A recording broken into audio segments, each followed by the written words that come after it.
talked a little bit about how you surfed down the river at Salzburg last time. So I'm going to skip that this time around. So I just saw that. Yeah. Just before coming on here, they just played us. It's very charming, isn't it? Yeah. It's cute. Have you guys seen it? Yeah, we just watched it here too. Yeah. Yes, I couldn't stand up for very long. All right, I'm going to go right to press right away. I'm going to start with Alistair. Hello, Alistair. Hi Guy, Alistair Birch from SBS Radio.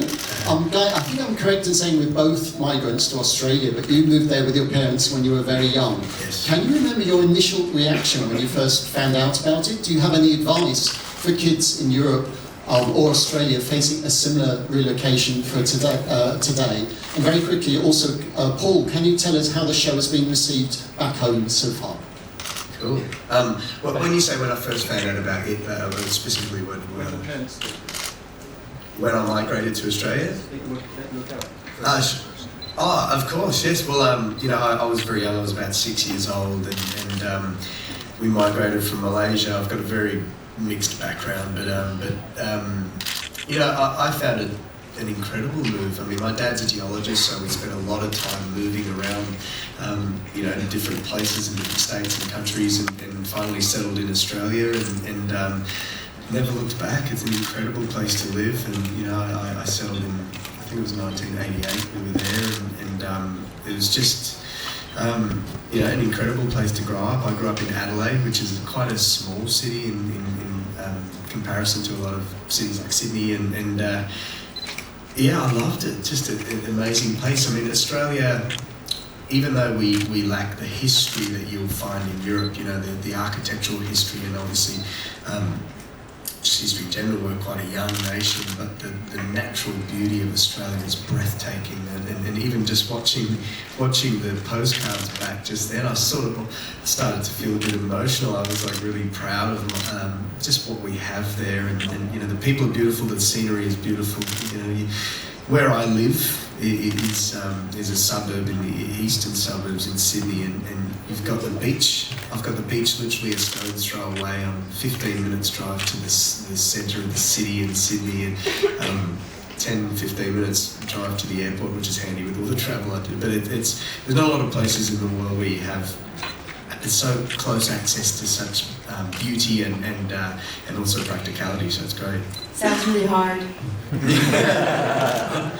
Can I just quickly address Alistair's question about, look, the response to last night's show was incredible in Australia. There is an enormous momentum of interest for Eurovision. Australia is a place of many migrants. I'm a migrant also.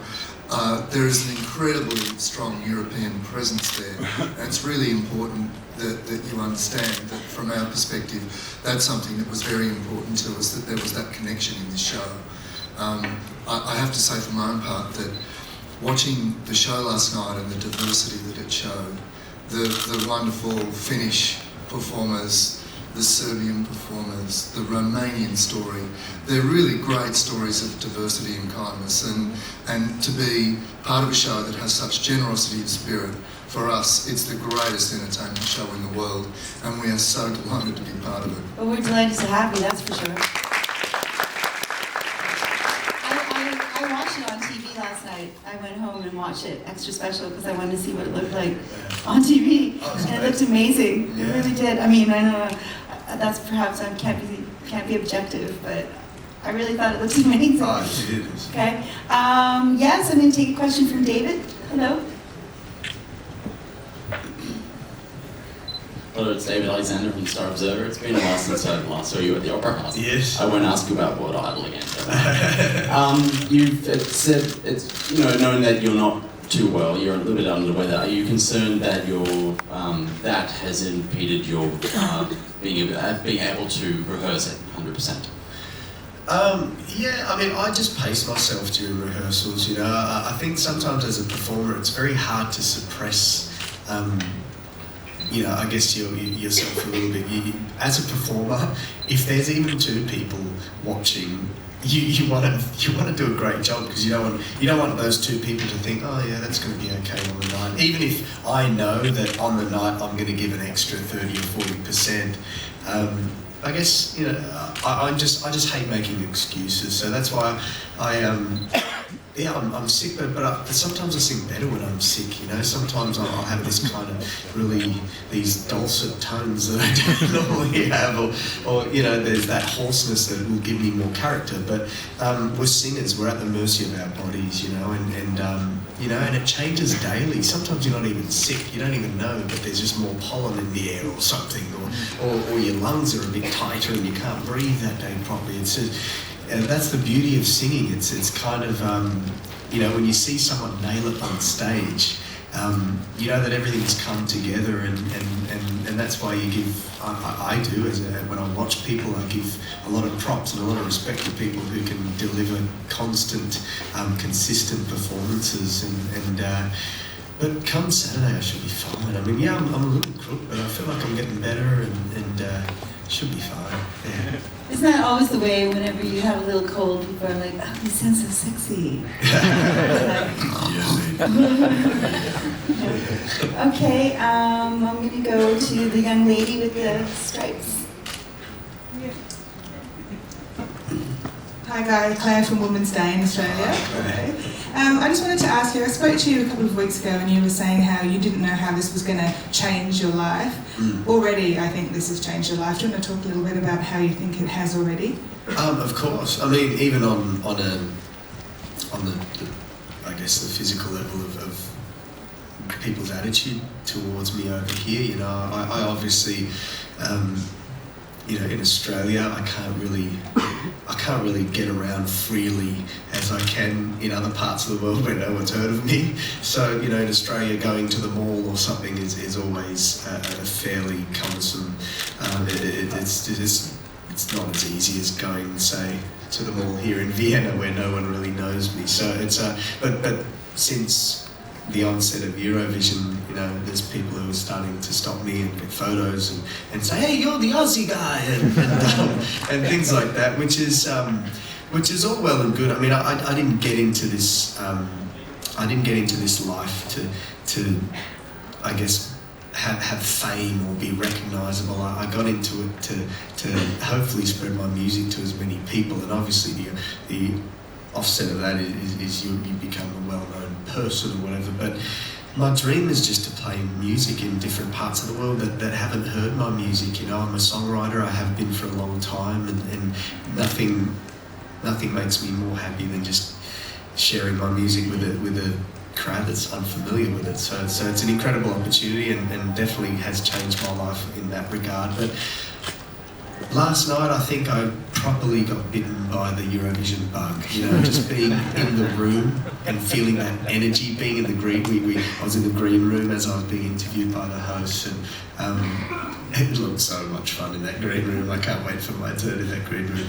I'm going to pace myself with the wines and the champagne, drink after the performance. But that's a good cue, actually, because it's time for you to choose where you're going to be placed as far as your performance. Oh, wow. Second or first half final. Oh, hang on, as in placed, as in like... Where you'll be performing. Wow. Yeah. Did you know that? Dun, dun, dun. All right.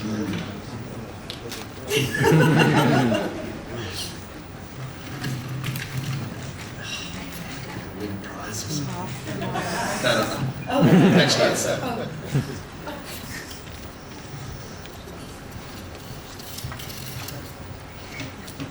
First half. All right.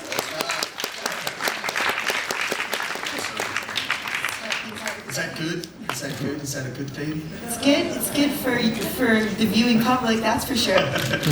So, probably not good for Australia, because that means I'm on early and it's like 5 something. I mean, you know, we've come this far, might as well. Exactly. Right? All right, well, do we have any other questions? Oh, we do. Ooh, lots of questions. Michael? Hi, Michael Adado from the Sydney Morning Herald. I guess I want to ask you if you could talk a bit about the soft diplomacy of Eurovision, away from the music, what it's been like to meet artists from other countries, and what happens in those exchanges when you come from a group of people from very different cultures come to have an artistic conversation. an important sort of diplomatic side of this event. Yeah, well, I think the connections between the performers kind of speaks volumes for what the whole event is about, because yes, there's different cultures at times, different languages, and but we're all connecting through music. You know, we're all connecting through a mutual respect and admiration for each other's gifts and talents, and it's an incredible thing to be able to I guess communicate via music. You know, even I've been communicating with people who have translators, and yet we all feel like we're one, you know, together. And I guess it encapsulates the theme of building bridges, because that's what music does all the time, every day. And I haven't felt any sort of competitive spirit or competitive nature. It's with anybody. No one's kind of looked me up and down and gone, oh, he's the Aussie guy. You know, it's kind of like been just really welcoming and really, I don't know, like when I was waiting in the green room yesterday, people were coming to get photos, and I was going to get photos with them, you know, with Paulina, with Loic, and all the guys, and it was just, it's a great community behind the scenes. You know, there's a really great vibe and a great community, which is what I've probably enjoyed the most. Just kind of, last night that was my favourite thing, just being, you know, I went up to Greece, and she, you know, she killed it too. Amazing. Last night, amazing. Okay, well, in the spirit of a familiarity, I'd like to say I feel like an honorary Sheila. Oh, that's good. Very good. Sheila is what we, for a long time in Australia, will call a lady. Oh, she's a good Sheila. Right. All right, I'm going to ask you to go down to the photo wall and get some pictures taken, if that's all right. Thank you.